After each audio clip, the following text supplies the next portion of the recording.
प्रेरणास्पद कथाएं YouTube channel पर मैं धनंजय जैन आप सभी का हार्दिक अभिवादन करता हूं। छोटी सी कहानी डीजे की जुबानी।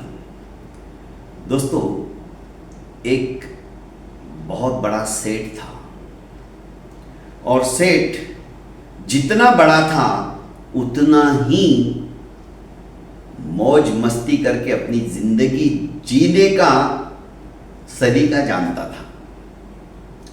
बहुत पैसा कमाया था।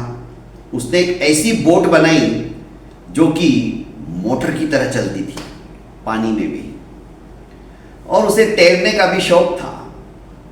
तो छुट्टी लेके अपना काम सब नौकरों को चाकरों को संभलाकर ये अपने शौक को पूरा किया करता था। तो बोट निकाली अपनी और समुद्र में बहुत दूर निकल जाता था। ये आए दिन का काम था उसका। हर महीने में एक दो बार वो बहुत लंबा सफर, समुद्री सफर करके वापस लौट आता था। बड़ा मजा आता था उसे, और अकेला जाता था, अकेला जिंदगी जी रहा था। एक दिन लाइफ जैकेट तो पहना हुआ ही था, बहुत तेजी से उसकी बोट चल रही थी। चारों तरफ विशाल जलराशि के अलावा कुछ भी नहीं था।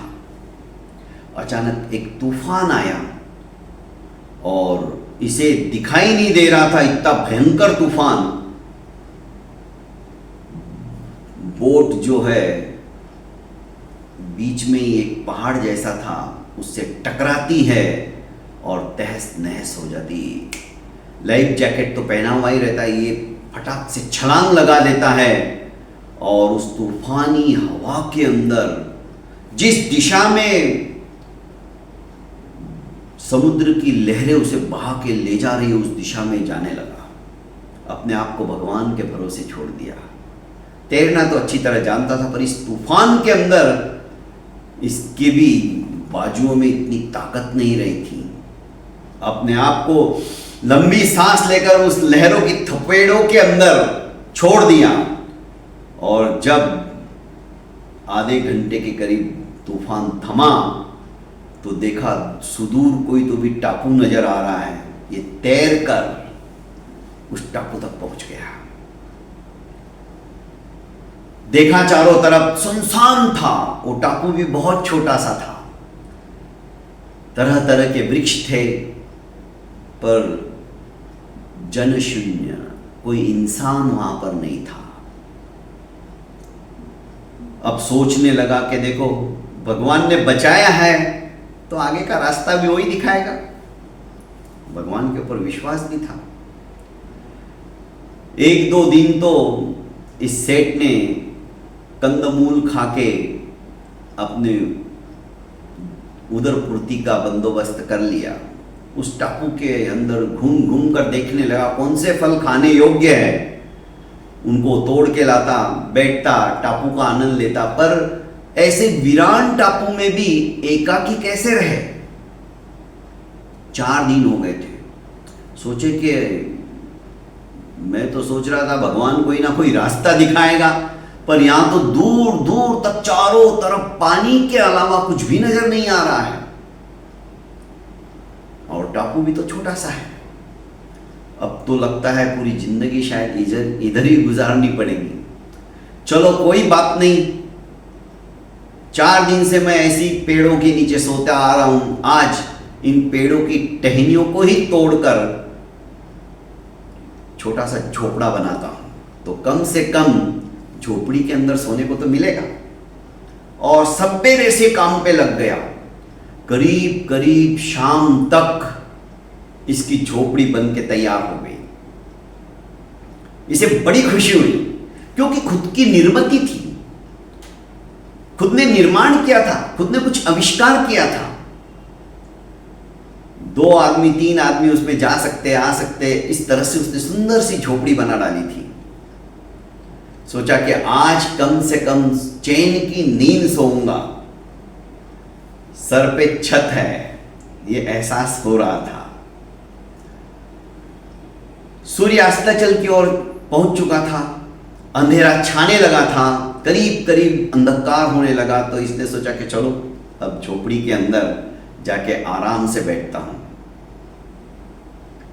इतने में बिजली कड़कड़ाने लगी, मूसलाधार बारिश शुरू होने के आसार दिखने लगे, वापस वही तूफानी हवा। इसने सोचा है क्या हो रहा है, पर अच्छा हुआ मैंने झोपड़ा बना लिया, इसके अंदर जाके बैठ जाऊंगा। पर जैसे ही वो झोपड़ी के अंदर जाने के लिए समुद्यत हुआ, थोड़ा सा ही डिस्टेंस था, अचानक एक बिजली कड़कड़ाती है और उसकी झोपड़ी के ऊपर गिर पड़ती है। झोपड़ी पर बिजली के गिरते ही झोपड़ी धू धू कर जल उठती है। अब ये भगवान को भी कोसने लगा कि भगवान तुम भगवान नहीं हो, तुम राक्षस हो। अरे मेरा सुख मेरा चैन भी तुमसे नहीं देखा जाता। बड़ी मुश्किल से सब्बेरे से मेहनत करके मैंने झोपड़ा बनाया अपने सर छुपाने के लिए, आज तुमने वो भी मेरा जला के राख कर दिया। इतनी बड़ी मेरी बोट भी तुमने तहस नहस कर दी। जैसे तैसे मैं यहाँ पे तैर के आया, तो मेरा 2 दिन का सुख भी तुम नहीं बर्दाश्त कर सकते, तुम भगवान नहीं हो। इतने में वो ऊपर वाले को कोस ही रहा था कि वैसी उसकी बोट की तरह 2 रक्षक उसकी तरफ भी तीव्र गति से चलाते हुए बोट लेके आए और आके उस टापू के पास रुके और कहा कि अच्छा हुआ तुमने यहाँ पर आग जला दी, वरना इस टापू पे कोई रहता नहीं। हम जानते थे, हमें लगा जरूर कोई मुसीबत में है और उसने हमें देख लिया, इसीलिए आग जलाकर हमें आमंत्रित कर रहा है कि भाई आओ मेरी रक्षा करो, मुझे बचाओ। यदि तुम आग नहीं जलाते तो शायद हम यहाँ तक नहीं आ पास। चलो जल्दी, वातावरण बहुत खतरनाक हो रहा है, तूफान आने वाला है, हम तुम्हें बचाने के लिए आए हैं, बैठ जाओ। फटाक से ये बैठा और भगवान से कहने लगा, भगवान मुझे तो पता ही नहीं, आप मेरे जीवन के लिए, मेरे अच्छे के लिए आपने इस झोपड़ी को जला डाला, मैं जिंदगी भर आपका एहसान नहीं भूलूंगा। दोस्तों, भगवान चाहे सुख की स्थिति हो या दुख की स्थिति हो, हर समय भक्त के साथ रहता है। भक्त को भी चाहिए कि उसके ऊपर अटूट विश्वास रखे, अटूट श्रद्धा रखे। जैसे माँ बाप अपने बच्चे का कभी बुरा नहीं सोच सकते, अहित नहीं कर सकते, वैसे ही ऊपर वाला हमारा कभी भी बुरा नहीं सोच सकता। बहुत बहुत धन्यवाद दोस्तों। प्रेरणास्पद कथा यूट्यूब चैनल को आपने अभी तक लाइक एवं सब्सक्राइब नहीं किया तो कर लीजिए और ज़्यादा से ज़्यादा अपनों को शेयर कीजिए। प्रणाम।